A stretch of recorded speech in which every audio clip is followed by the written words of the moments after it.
आज मैं बहुत खुश हूँ और बहुत भावुक महसूस कर रहा हूँ।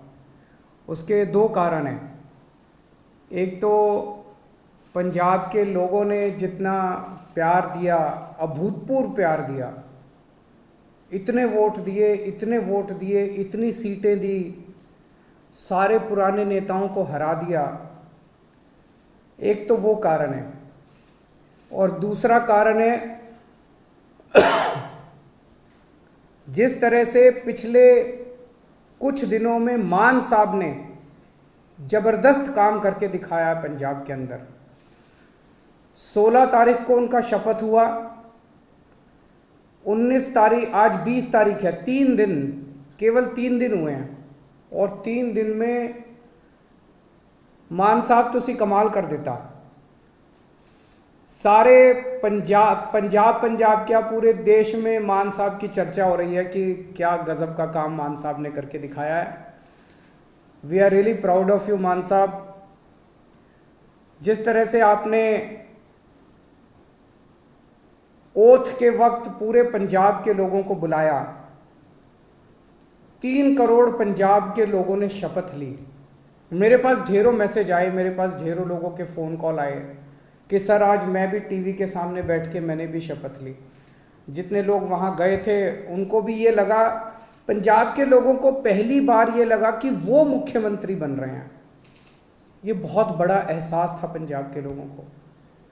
जिस तरह से जितने ये बड़े बड़े पुराने मंत्री संतरी हुआ करते थे उनकी सिक्योरिटी हटा के और वो सिक्योरिटी जनता के लिए लगा दी गई, वो पुलिस वाले जनता की सुरक्षा के लिए लगा दिए गए, वो सारे व्हीकल जनता की सुरक्षा के लिए लगा दिए गए।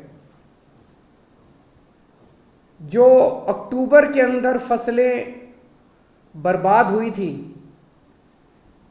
उन फसलों का अभी तक मुआवजा नहीं मिला था।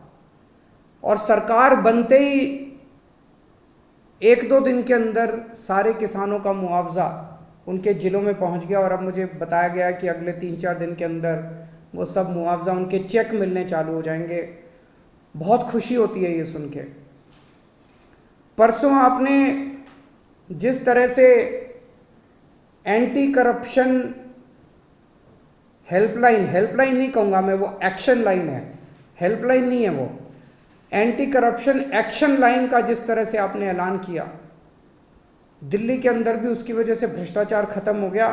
और पंजाब से ऐलान करने के बाद ही पंजाब से इतनी सारे मेरे को सोशल मीडिया पे और मैसेजेस के थ्रू आ रहे हैं, जी मैं वहाँ गया था रजिस्ट्री करवाने, पहले तो इतने पैसे लगते थे, अब तो उन्होंने तुरंत रजिस्ट्री कर दी। जी किसी का आया, जी मेरा ढाबा चलता है और पहले यहाँ पे हमारा लोकल कोई वो आया करता था पुलिस वाला, खाना खाता था, पैसे नहीं देता था, अब तो वो पैसे देने लग गया। अपने आप से कितना सुधार होने लग गया है केवल ये 1-2 दिन के ऐलान से। और कल जो आपने 25,000 सरकारी नौकरियों का ऐलान किया, बहुत शानदार ऐलान है। आज सबसे बड़ी समस्या पंजाब के अंदर रोजगार की है। इससे लोगों के अंदर एक विश्वास पैदा हुआ है। लोगों को हमसे उम्मीद थी, लोगों को ये लगता था इन लोगों ने दिल्ली में अच्छा काम किया, चलो इनको वोट दो, वोट देंगे तो दिल्ली पंजाब में भी शायद अच्छा काम कर दें। लेकिन पिछले 3 दिनों के अंदर मान साहब आपने जो ऐलान किए और जो काम करके दिखाया है, वो उम्मीद अब धीरे धीरे लोगों की विश्वास में बदलती जा रही है। ये बहुत बड़ा काम है। आपको बहुत बहुत बधाई देता हूँ। बहुत शानदार जीत, बहुत शानदार शुरुआत है आपकी। भगवान से प्रार्थना है, वाहिगुरु जी से प्रार्थना है कि आपको इसी तरह से शक्ति दे, ताकत दे और आप इसी लगन के साथ पंजाब की सेवा करते रहें। एक तरफ आप इतना शानदार काम कर रहे हैं, आपने ओथ भी ले ली, हमारी सरकार भी बन गई, हमारे मंत्री भी बन गए, इतने सारे काम भी कर दिए। और दूसरी तरफ भारतीय जनता पार्टी है जो 4 राज्यों में जीती थी, अभी तक उनसे सरकार नहीं बन पा रही। अभी उनके लड़ाई झगड़े चल रहे हैं, किसको मंत्री बनाएं, किसको ये बनाएं, किसको वो बनाएं। काम तो वो क्या करेंगे, उनसे उनकी सरकारें ही नहीं बन पा रही। कैबिनेट में जो जो मंत्रियों को कल शपथ दिलाई गई थी, मैं उनको बधाई नहीं दूंगा, मैं उनको शुभकामनाएं दूंगा। भगवान से प्रार्थना करूंगा कि आप सब लोग जो जो जिम्मेदारी आपको दी गई है वो जिम्मेदारी आप लोग पूरी लगन, मेहनत और ईमानदारी के साथ पूरी करेंगे। एक एक व्यक्ति के ऊपर निगाहें हैं लोगों की, समय कम है। अभी अभी मान साहब ने कहा कि 70 साल खराब कर दिए हम लोगों ने, 75 साल हो गए आज़ादी को, 75 साल हमने खराब कर दिए, अब टाइम कम है। हर एक मंत्री को मान साहब टारगेट देंगे, भाई तुमको इतने दिन में इतना काम करना है, इतने दिन में इतना काम करना है, इतने दिन में इतना काम करना है। टाइम बहुत कम है, 24 घंटे का दिन होता है, 24 में से 30 घंटे काम करना पड़ेगा, रात दिन काम करना पड़ेगा, खूब मेहनत करनी पड़ेगी। अगर टारगेट पूरे नहीं होते आपके तो फिर जनता ही कहेगी भाई इस मंत्री को बदलो, दूसरे मंत्री को लेके आओ। हो सकता है थोड़ा सा बुरा लगे उस टाइम, लेकिन मजबूरी है, काम तो करना पड़ेगा। मान साहब जो भी टारगेट देंगे वो मान साहब के टारगेट भी पूरे करने पड़ेंगे। मैं पहले दिन का मान साहब का भाषण सुन रहा था जब उन्होंने सारे एमएलएज को कहा था कि चंडीगढ़ में मत बैठना, बहुत सही कहा था। होता क्या है कि जब हम जब बन जाते हैं तो फिर ये घोड़ा गाड़ी बंगला इसकी आदत पड़ जाती है, ये बहुत बुरी आदत है। चंडीगढ़ में बिल्कुल नहीं बैठना। हमारी पार्टी का एक एक कार्यकर्ता, हमारी पार्टी का एक एक एमएलए, हमारी पार्टी का एक एक मंत्री लगातार 24 घंटे जनता के बीच में घूमेगा, गलियों में जाएगा, मोहल्ले में जाएगा, पिंड में जाएगा, लोगों की बातें सुनेगा। मैंने सुना है कि कुछ विधायक अपने जो मंत्री नहीं बन पाए वो दुखी हैं। हमारी 92 सीटें आई हैं, मंत्री 17 ही बनेंगे। ऐसा नहीं है कि जो विधायक मंत्री नहीं बने वो किसी से कम है। पंजाब के लोगों ने एक एक हीरा चुन के भेजा है इस बार, एक एक हीरा है। आप लोग एक एक हीरा हो, हर एक में बड़ी अच्छी अच्छी लियाकत है। लेकिन हमें ये 92 लोगों की, 92 लोगों की एक टीम की तरह काम करना है। अगर हम टीम बन के काम करेंगे, अपना स्वार्थ छोड़ देंगे, अपनी इच्छाएं छोड़ देंगे, अपनी एम्बिशंस छोड़ देंगे, पंजाब की तरक्की होगी, पंजाब खूब आगे बढ़ेगा। और अगर हमारी एक एक आदमी की इच्छाएं आगे आ गई, मोह आगे आ गया, लालच आगे आ गया, मेरे को ये क्यों नहीं मिला जी, मेरे को वो चेयरमैन ही क्यों नहीं मिली जी, मेरे को ये विभाग क्यों नहीं मिला जी, मेरे को मंत्री क्यों नहीं मिला जी। अगर हम सारे अलग अलग अपने हिसाब से काम करेंगे, पंजाब हार जाएगा। पंजाब की तरक्की के लिए ज़रूरी है ये 92 लोगों की एक टीम की तरह काम करना, अपने को मजबूत टीम की तरह। उस टीम का लीडर है भगवंत मान। आप सबके लिए मैं बड़े भाई की तरह हूँ आपको गाइड करने के लिए, लेकिन भगवंत मान की लीडरशिप के अंदर आप सब लोगों को मिलके एक टीम की तरह काम करना है। सबको जिम्मेदारियां मिलेगी। अगर कोई मंत्री बना तो वो मंत्री की जिम्मेदारी है, वो कोई बड़ा वो नहीं है, पद नहीं है। किसी को कोई जिम्मेदारी मिलेगी, किसी को कोई जिम्मेदारी मिलेगी, किसी को छोटी, किसी को बड़ी, सबको जिम्मेदारी मिलेगी। जो जिम्मेदारी मिले, जो भगवंत मान आपको जिम्मेदारी दें, वो जिम्मेदारी पूरी करनी है, तभी पंजाब की आगे तरक्की होगी। आपसे पूछना चाहता हूँ, आप में से, मैं तो इस बार चुनाव में बहुत ज़्यादा डीप में गया था, एक एक कैंडिडेट को मैं जानता हूँ, आप में से सब लोगों को मैं जानता हूँ। 95% आप में से लोग हैं जो पहली बार चुनाव लड़े थे। कभी जिंदगी में सोचा था एमएलए बनोगे? नहीं सोचा था। ऊपर वाले का कुछ करिश्मा था कि आपको टिकट मिल गई, आप एमएलए बन गए, लोगों का इतना प्यार मिल गया। आप में से कुछ लोग हैं जो बहुत साधारण बैकग्राउंड से आते हैं और इतनी बड़ी बड़ी हस्तियां हार गई आपके सामने। घमंड मत करना, आपने नहीं हराया, जनता ने हराया है। कल आप उनकी तरह काम करोगे, जनता आपको भी हरा देगी। कभी घमंड मत करना। तो ये मत सोचो कि अब मैं एमएलए बन गया, अब मैं मंत्री बनूंगा, अब मैं मुख्यमंत्री बनूंगा। ये सब चीज़ें दिमाग में नहीं आनी चाहिए, ये अच्छी चीज़ें नहीं हैं।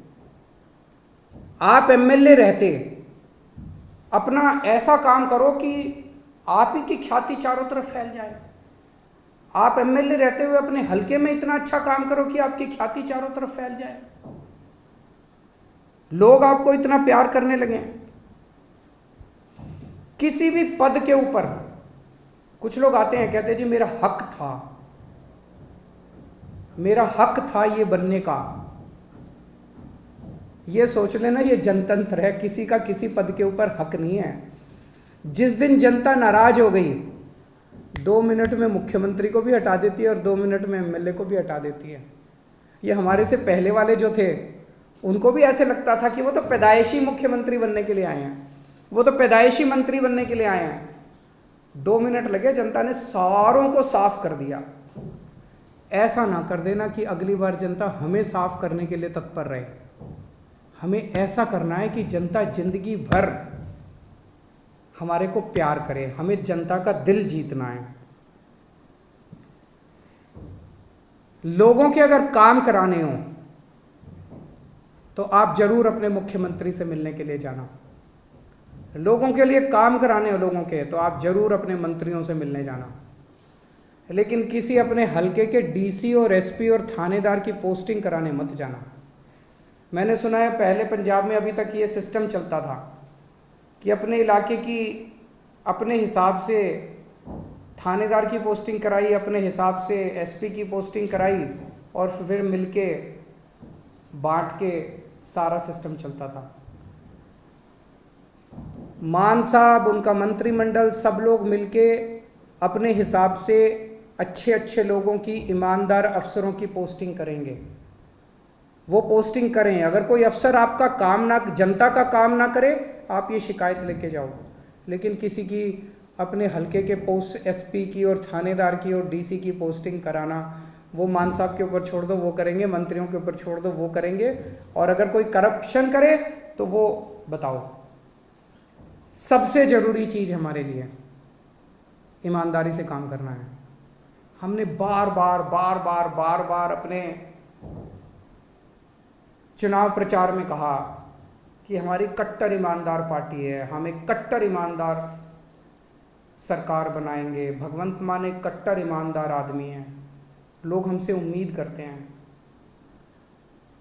मैं कुछ भी बर्दाश्त कर सकता हूँ, बेईमानी बर्दाश्त नहीं कर सकता, पैसे की चोरी बर्दाश्त नहीं कर सकता, जनता के पैसे की चोरी बर्दाश्त नहीं कर सकता। तो अगर मेरे को पता चला,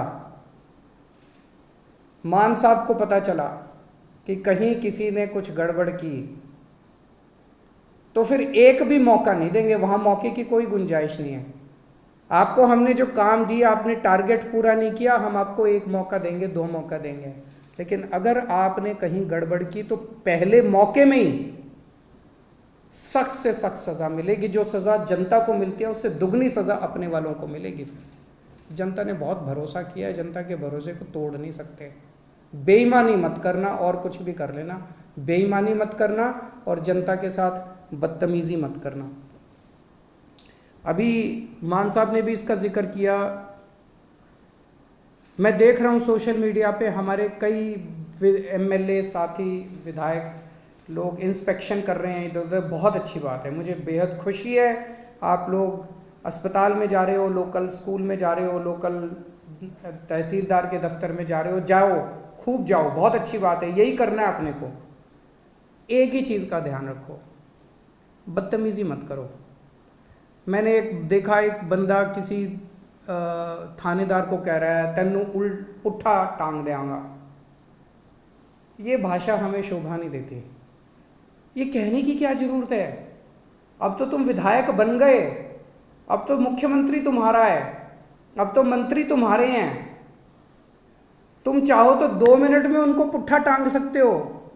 जिस दिन टांगने की, अब तो तुम्हारे पास कलम की ताकत है, कलम की ताकत से कुछ भी कर सकते हो। कहने की क्या ज़रूरत है? अपने मुंह से हमें सबकी इज्जत करनी है, सबकी इज्जत करनी है। विरोधियों की भी इज्जत करनी है, विपक्षियों की भी इज्जत करनी है, सारे कर्मचारियों की इज्जत करनी है। और ये कर्मचारी दोषी नहीं है, कोई डॉक्टर दोषी नहीं है सरकारी अस्पताल का, सरकारी स्कूल का कोई टीचर दोषी नहीं है, अभी तक सिस्टम ही ऐसा था, सारा सिस्टम खराब था। दिल्ली का उदाहरण देता हूँ, दिल्ली में हमारी सरकार बनी, उसके पहले सरकारी स्कूलों का बुरा हाल था। यहाँ पे कहते थे कि सरकारी टीचर तो आलसी होते हैं, पढ़ाना नहीं चाहते, काम नहीं करना चाहते, टीचर आती हैं और पेड़ के नीचे बैठ के स्वेटर बुनती रहती हैं, खूब कहते थे। हमने आने के बाद इन सारे टीचरों को इज्जत दी, सारे डॉक्टरों को इज्जत दी, सरकारी स्कूल के अस्पतालों के डॉक्टरों को, टीचरों को इज्जत दी, और आज इन्होंने करिश्मा करके दिखा दिया, सिस्टम बदल गया। हमें पंजाब में इन्हीं के साथ मिलके, सरकारी स्कूल के टीचरों के साथ मिलके, पंजाब पुलिस के साथ मिलके, डॉक्टरों के साथ मिलके, तहसीलदार के साथ मिलके, सबके साथ मिलके सिस्टम बदलना है। आप देख रहे हो ना, इतनी सारी सोशल मीडिया पे आ रही है कि सिस्टम ऑलरेडी बदलना चालू हो गया, तहसीलदार ने ऑलरेडी सिस्टम बदल दिया, पैसे लेना बंद कर दिया है, इधर उधर सबने पैसे लेने, सिस्टम बदलना है अपने को, सबको जाके, कोई भी सबको जाके हाथ जोड़ के बात करनी है अपने को कि भाई साहब जमाना बदल गया, अब आप भी बदल जाओ। बस अगर कोई गलत काम कर रहा है, आपके कहने के बाद भी गलत काम कर रहा है, मुख्यमंत्री को जाके बोलो, जो एक्शन लेना होगा लेंगे, अपने मुंह से कुछ नहीं गलत शब्द बोलने हैं, वो बहुत ज़रूरी है, सबको साथ लेके चलना है। इस बार अपने को इतना प्यार मिला है पंजाब की जनता से, मेरे को पता चला कई दूसरी पार्टियों के नेता, उनके घर में उनकी बीवियों ने और उनके बच्चों ने हमको वोट पाई है। सोच सकते हो, हमें 5 साल के अंदर लोगों का इतना दिल जीतना है, 3 करोड़ पंजाबियों का दिल जीतना है कि अगली बार इनको एक भी वोट नहीं पड़नी चाहिए। अभी तो इनके बच्चों ने और बीवियों ने डाली, अगली बार इनके वोट भी हम ही पड़ेंगे। अपने को ऐसा माहौल तैयार करना है। मैं अंत में सभी पंजाब के लोगों को बहुत बहुत बधाई देता हूँ ये इनकलाब लाने के लिए। सभी हमारे वॉलंटियर्स को, बहुत मेहनत की हमारे वॉलंटियर्स ने, रात दिन एक कर दिया, बिना किसी ख्वाहिश के, निस्वार्थ भाव से पंजाब के लिए। उन सभी वॉलंटियर्स को मैं सलाम करता हूँ। मैं मान साहब को और सभी विधायकों को जो जो जीते हैं, उन सबको विधायकों को मैं बधाई देता हूँ इस शानदार जीत के लिए। मान साहब ने इतना शानदार नेतृत्व किया पंजाब का प्रधान होते हुए, उनको बधाई देता हूँ। जरनैल सिंह जी जो पंजाब के प्रभारी थे, उन्होंने बहुत शानदार प्रभारी का पद संभाला, उन्हें बधाई देता हूँ। राघव चड्ढा जी जिन्होंने पूरे पंजाब कैंपेन के अंदर सह प्रभारी का बहुत अच्छा काम किया, उन्हें बधाई देता हूँ। और अंत में अगर मैं डॉक्टर संदीप पाठक को बधाई और शुक्रिया नहीं दूंगा तो कुछ कमी रह जाएगी। उन्होंने पीठ पीछे रह के जिस तरह से शानदार संगठन तैयार किया, शानदार कैंपेन डिज़ाइन किए, शानदार पूरा पंजाब का कैंपेन संभाला, मैं उन्हें बधाई देता हूं। और उम्मीद करता हूं कि आने वाले 5 साल के अंदर हम सब मिलके पंजाब को ठीक करेंगे। बहुत बहुत शुक्रिया। वाहिगुरु जी का खालसा, वाहिगुरु जी की फतेह।